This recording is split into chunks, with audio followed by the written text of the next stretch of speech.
Perlambatan ekonomi global hingga ancaman resesi menjadi salah satu fokus utama pertemuan musim gugur Dana Moneter Internasional dan Bank Dunia di Washington DC. The three largest economies, the United States, China, and the euro area, will continue to stall.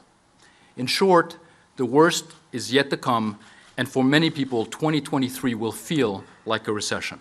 Data terbaru di Amerika Serikat akhirnya kurang menggembirakan bagi pelaku usaha dan analis. Laju inflasi tetap tinggi di tengah upaya Bank Sentral AS Federal Reserve menekannya lewat kenaikan suku bunga acuan. Indeks harga konsumen terkini menunjukkan kenaikan 8,2% dibandingkan tahun sebelumnya, menguatkan kemungkinan The Fed melanjutkan kenaikan suku bunga secara agresif.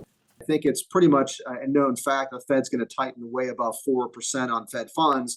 The question is, will they stop at 4.25 or 4.50, or do we continue to push towards 5? Di sela pertemuan, Menteri Keuangan RI Sri Mulyani berharap negara maju bisa mengkomunikasikan kebijakan ekonominya ke depan. Mungkin dia nggak bisa menghindarkan diri untuk membuat keputusan naikin suku bunga, tapi kalau dia bisa mengkomunikasikan dan well plan, negara lain bisa menyiapkan secara jauh lebih baik. Jangan ya zigzag, pamannya ada negara yang tiba-tiba bikin policy yang kemudian menyebabkan dunia guncang-guncang.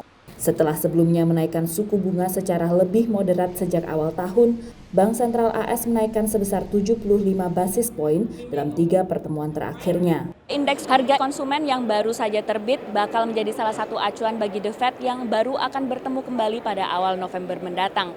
Keputusan ini juga bakal diamati oleh kepala dari Bank Sentral berbagai negara yang hadir dalam pertemuan musim gugur di IMF dan Bank Dunia yang merasakan dampak dari pengetatan Bank Sentral Amerika Serikat, Bank Sentral Eropa, dan juga Bank Sentral Inggris. Termasuk diantaranya fluktuasi nilai mata uang dan menguatnya dolar pasca kenaikan suku bunga. Dan negara emerging market dan Indonesia terus menyuarakan bahwa respon kebijakan moneter tidak cukup dengan suku bunga.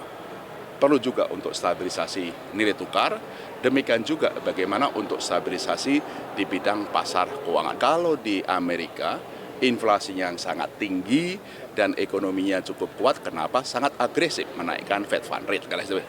Tapi kan itu tidak bisa, meskipun pandangannya sama ya.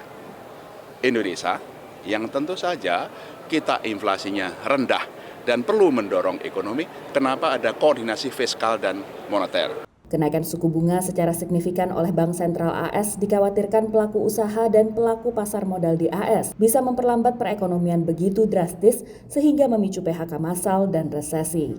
Dari Washington DC, Virginia Gunawan, Rifan Dwi Astono, dan tim VOA.